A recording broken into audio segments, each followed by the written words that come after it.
You're watching 123 Conversations. Welcome back to another episode. I'm one of your co-hosts, Candace Thomas, an intuitive coach, and I'm joined by my lovely co-host, Terry Dean.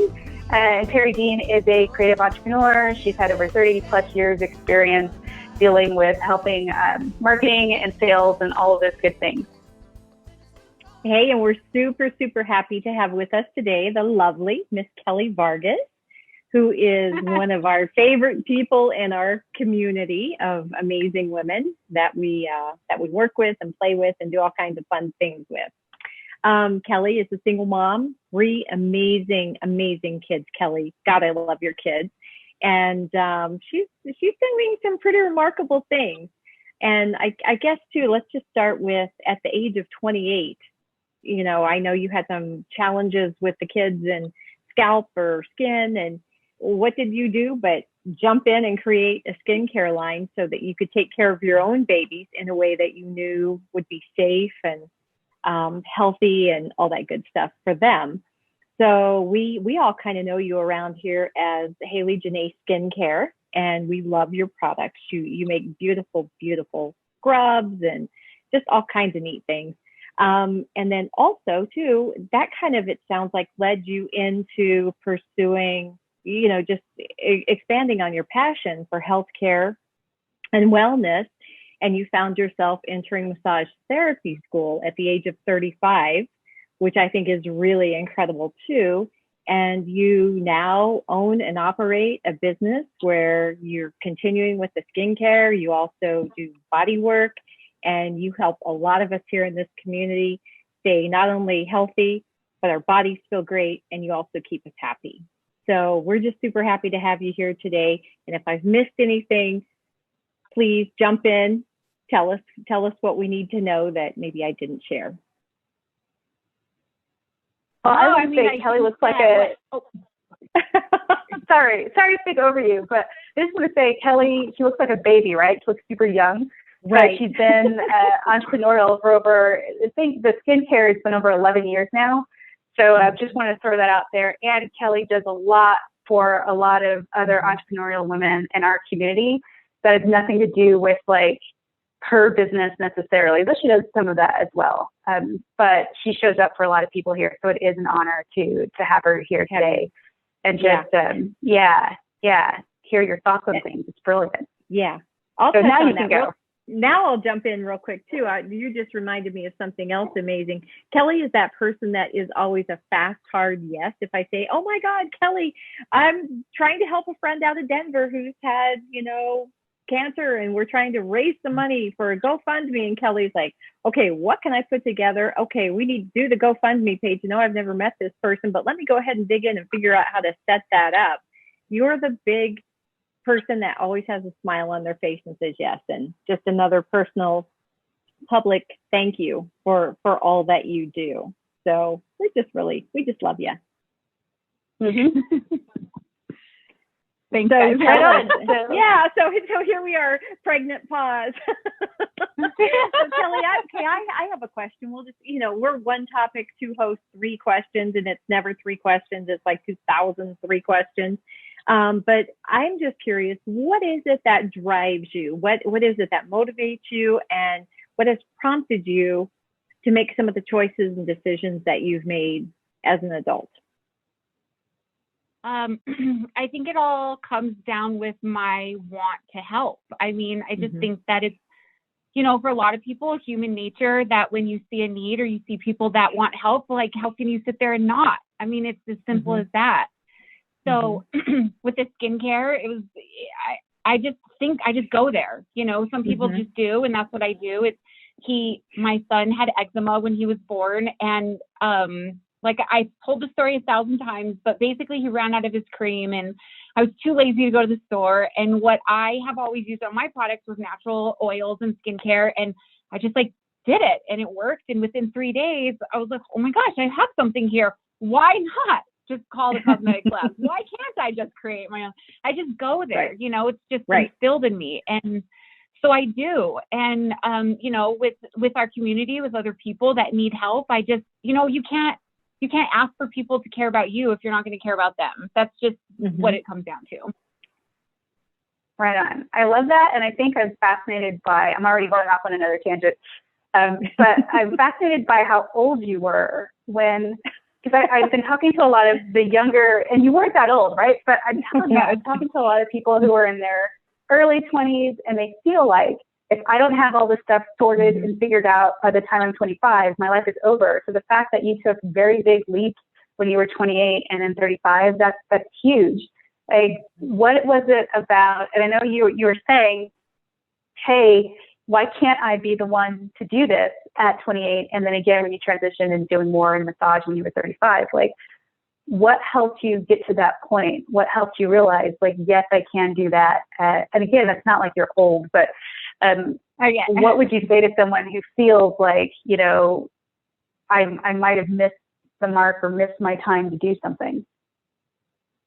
A couple things come up for me, and I think about the people like the Julia Childs of the world that were like 50 years old when they had released their first cookbook. You know, I think I'm a huge believer in there's milestones throughout everybody's life, and when something comes up during that milestone, it's because you're ready for it.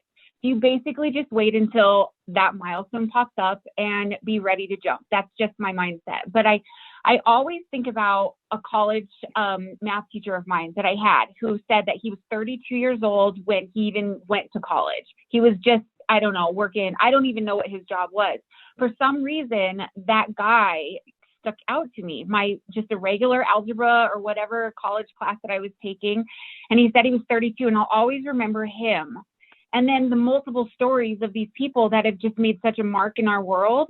But I truly believe that we're all being conditioned for something, right? And so when you reach that other milestone, it's because you're ready for it. You're conditioned for it. You know, you're not going to come up with an idea if you're not meant to have it. You know, God isn't going to give you a purpose or put something in your lap or an idea if it's too big for you. That's just my personal opinion. Getting chills. That's amazing. Yeah. That's it. So true. It's as simple as just like you make a choice and you just go with it. And you have to know that there's going to be rough patches. But you know, like I said, there's just so many people that make huge marks in our world on a daily basis at all ages.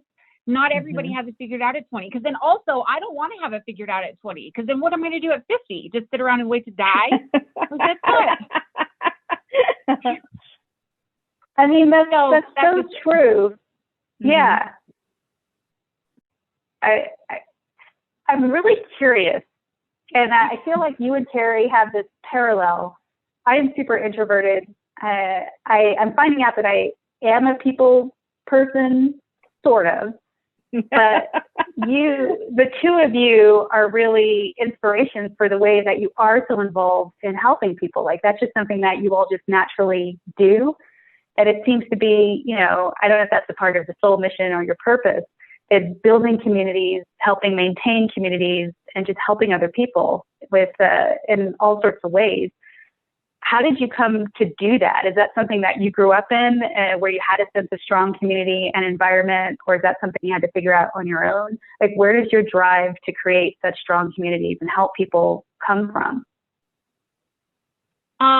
It's definitely not a part of so there's two different answers to that. So the first one is I just love being a part of something bigger. I just do. I like putting myself out there. I'm very comfortable being in that role. So that was definitely installed in me. When I was younger, I mean, I didn't have, my stepdad was this big vice president. He was a vice president of Xerox, for God's sake. So I remember him, he was friends with Tom McGinnis. And that was my first like little peek into the world of entrepreneurship. And I just remember, like, how cool is it? Like, my stepdad knows Tom McGinnis. Oh my God. Right. Like, it was, but it just kind of like expanded my world then. And so I think that I just was already getting bits and pieces being raised by such a big head honcho. But yeah, I mean, I definitely went through other trials and tribulations throughout from being a child into adulthood. And but I do remember that of just already thinking big. Mm-hmm. That's pretty incredible. Mm-hmm. So did your stepdad encourage that entrepreneurial mindset in you as well, or was that just something that you witnessed?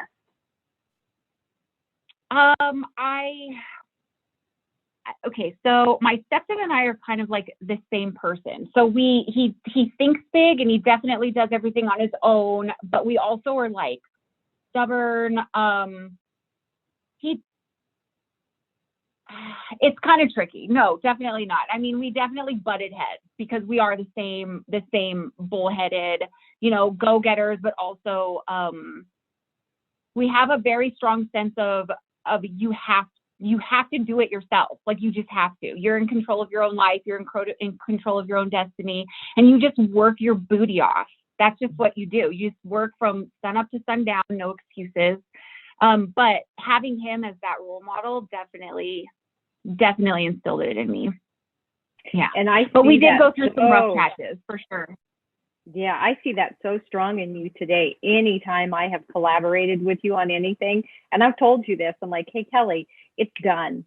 And I love that energy that you bring to whatever it is that you're doing, because I like to get things done too. I just, when things start stacking because I'm procrastinating, it makes me crazy. So I love that energy that you bring to the environment or projects or collaborations, and it's really great.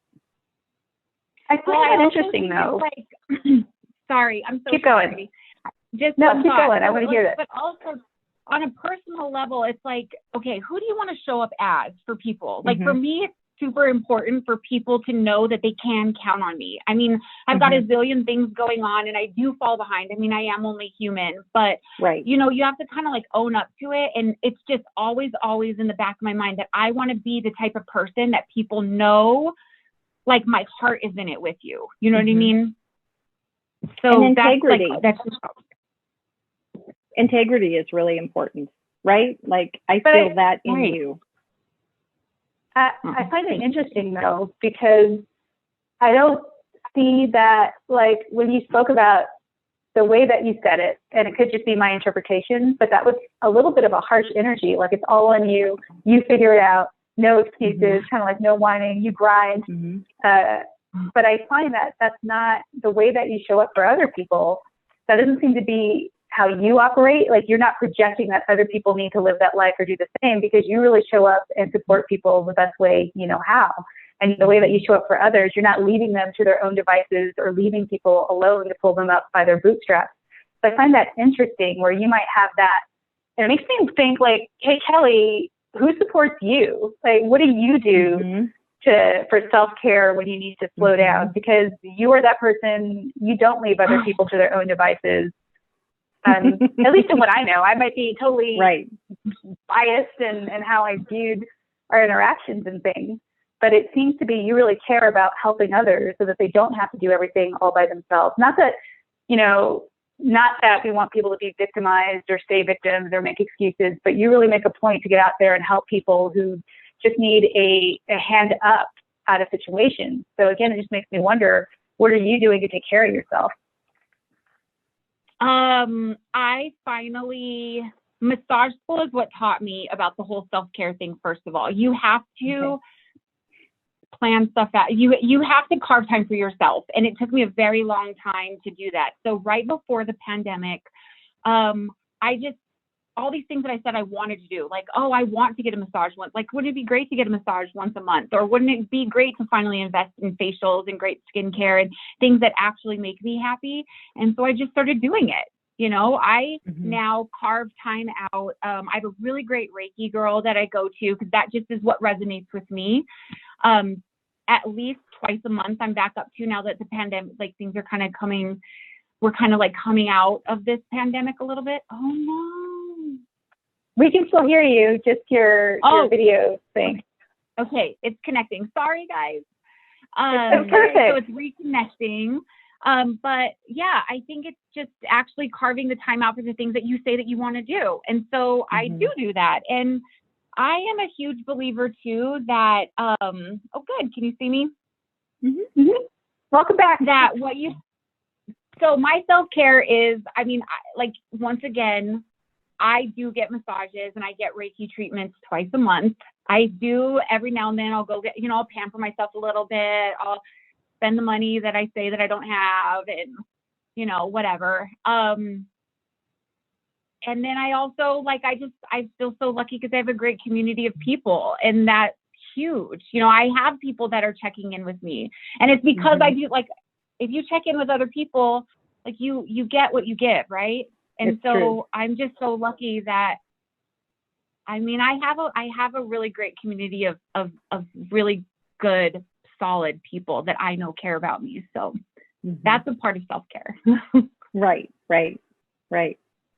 And then how do you recommend, like, to your clients? What do you, it sounds like you're practicing what you maybe recommend to others. Is that exactly true? Yes, that's exactly it. I kind of hold my own self accountable of, like, you have to practice what you preach. So the people that come in, like, okay, listen, let's figure out how to get you in here on a solid, every 2-3, some people come in weekly, that's not feasible for a lot of people. Some people come in, even monthly, but I'm like, how can I work with you so that we can actually do this for you, and like, let's do it. Let's set the appointment right now and we'll stick to it. Right. So what would I hear a lot from people who feel like they can't find community, that they might have even, especially during the pandemic, felt like they lost community or they weren't as close as they thought they were to different people. What would be some tips for them, for people who really want to be a part of a loving, supportive community, but they haven't found it yet? That's so hard because, okay, so like, just for instance, you and I, you're a self-proclaimed introvert. I'm very extroverted. 100%. I mean, as soon as APS shut down, I mean, weeds, right? Like, it was just like an old Western movie. It's like, where is everybody? It's hard because, listen, if you have like a couple solid people, then you're lucky, in my opinion. So I think my opinion is you can have 100 people in a room, but like, tap in, even if it's just 1 or 2, really tap into those people and be brave enough to reach out and say, I just need somebody to hear me. Like, don't give me advice. Like, and also you have to really be willing to say, I'm freaking falling apart. Like, I'm stressed out. Like, it's a bad day. I'm not going to try to hold myself together today. I want to scream. I'm not a huge drinker anymore. I used to be, but I'm not a huge drinker. Like, I just want to, like, go through bottles of wine. I just want to binge eat all this food. I want to scream. You have to be real with your emotions. That's the only way you're going to move through it. And so my recommendation is, everybody, I would hope, has at least 1 or 2, solid people, and just say, listen, I may call you 8 times tomorrow, but please, this is what I'm asking for. And that's the reason why you're solid. So I think it's just being real and honest and being, brave enough to say, I need help, to the people you could trust. Don't expect that. Don't be posting a paragraph on Facebook and expect for everybody to, like, come running to you. I'm sorry, that's harsh, but, like, you have to go to the people that are there for you. You know what I mean? Yeah. And I think you're touching on something really important there. I mean, you can be in a room with 100 people. I know a ton of people, but there are very, very few people that I will actually call on. Candace, you're one of those people. Kelly, I've had a lot of deep conversations with you. I'm not looking for numbers. So community can be very small, but if you have a few great people who have your back, it's a great place to start. So, and I think too, Candace, the question you were asking, we are all really fortunate here in this market because we have community like our Fem City network. We have some really neat people that are in that group. Beautiful, beautiful women, smart, talented, kind, loving, caring. But you have to be brave enough to put yourself out there because, again, it's like you're only going to get back what you put into a situation. And if we stay home with the doors closed, unless a Mack truck runs through the window with like the most caring person in the world driving the Mack truck, I mean, we may not connect with anyone. So we have to show up and we have to put ourselves out there a little bit, but do it within reason. And, you know, being mindful, like social media is not the platform to use if you're in your moment of deep grief. I'm like, when I see things come up, I just kind of, sometimes my heart will ache for that person, but not in a good way. I'm like, don't do it. Take it back. I mean, because you can't take it back. So, you know, be brave, but be brave just with the people you can trust. Yeah, and I think too, like you said it perfectly with this community, and I say it all that, like Fem City, I thank God for Fem City. I thank God for these women that have been brought to me, but it was because I had the courage to put myself out there and join this great group of women.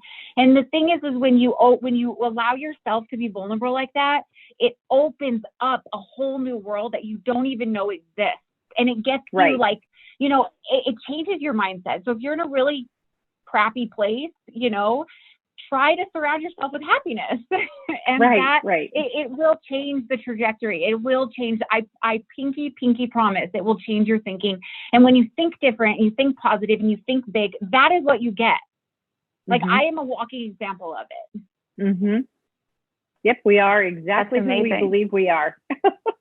Yes. That's it. Yes. And we have to have our own backs first, because if we don't have our own backs and be our own cheerleaders, then we can't expect others to do that for us. Listen. Yeah,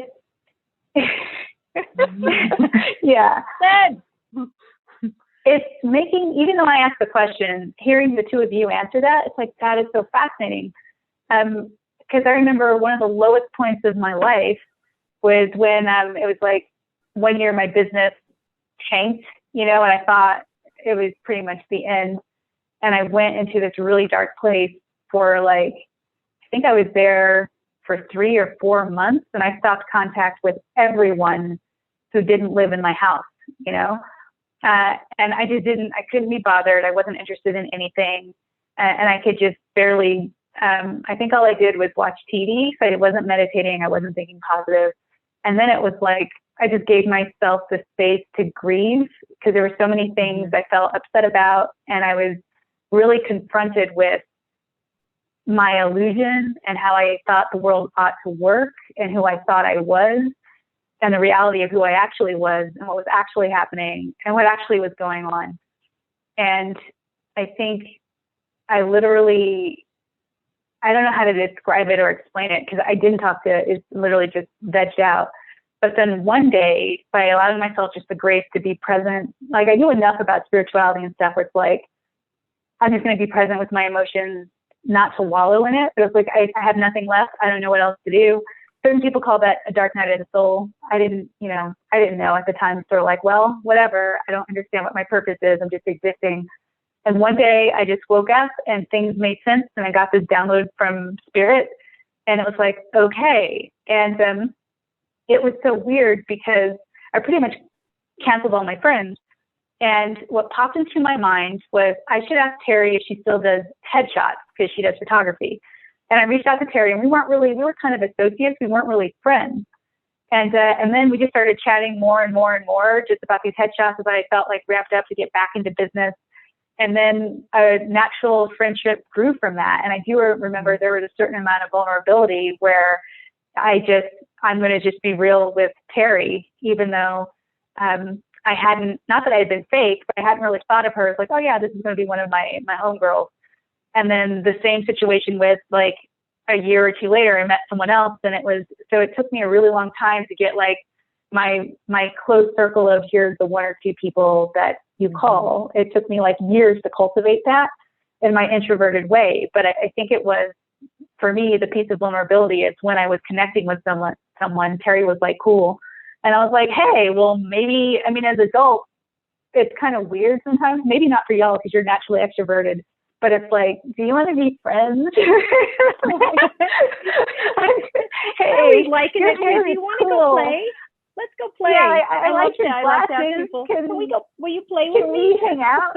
Yeah, you know, like, what do you do? Yeah. So I love what y'all are saying, because when I look back, I started pursuing things I was really passionate about, and that's also where I met friends, which is going to where everybody's talking about video games.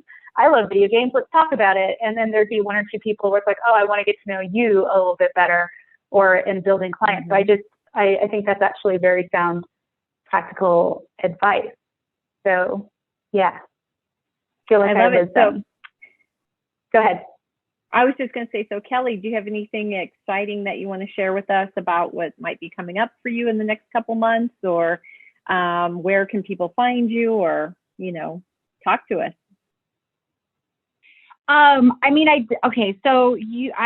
definitely am working on something a little bit big right now, as I told you guys, but I can't really say too much about it yet. But I will say, like we were talking about before we started recording, my main purpose in life I've just always known. I remember sitting in church with my sister. She made me go all the time, sitting in the pew at 17 years old and seeing the preacher up there. And I just knew I was meant to be up on stage, helping people, helping kids specifically that have kind of been through the rocky roads that I have been through.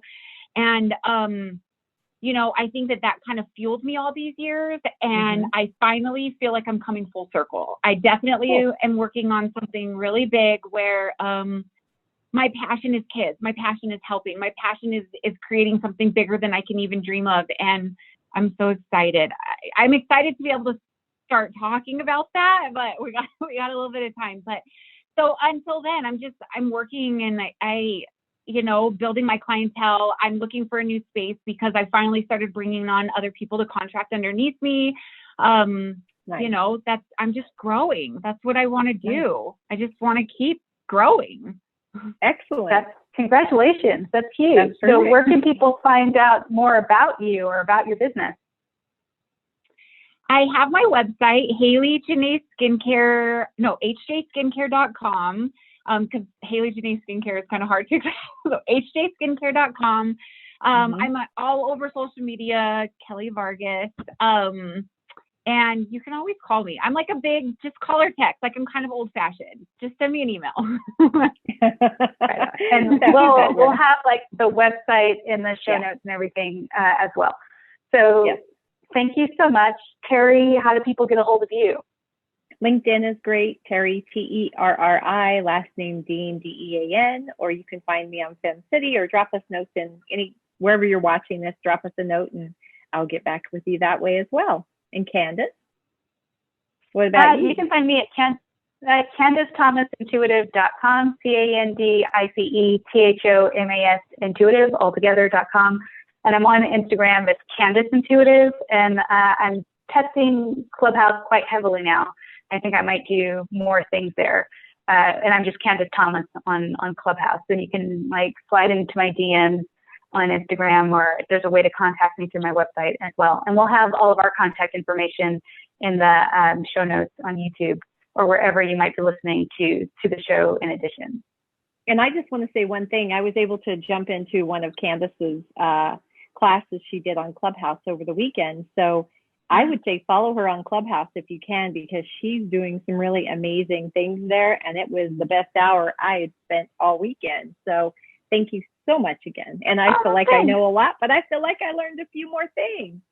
So yes, I'd say follow Candace on Clubhouse. You can follow me on Clubhouse too, only I'm not doing any classes right now. So anyway, maybe you don't want to follow me. You can find Candace. That is not true. It's like you're saying you're like my class, but do you guys remember that drug commercial from the 90s where the dad finds the drugs and the kid's like, I learned it from you, Dad. I learned it from you. But I kind of feel like that, but in a positive way. About my presentation on Clubhouse. I learned it from you, Terry. I learned it from you, but in a good way.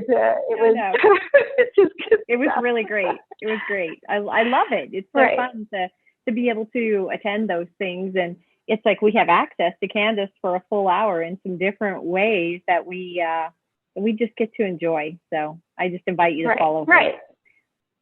And so if you haven't already liked this video or subscribed to our channel, please do so, and there will be links that pop up somewhere on the screen. Thank you all for watching another episode of 1, 2, 3 Conversations, and we'll see you next week. Bye. Thanks. Bye. 1, 2, 3, 4.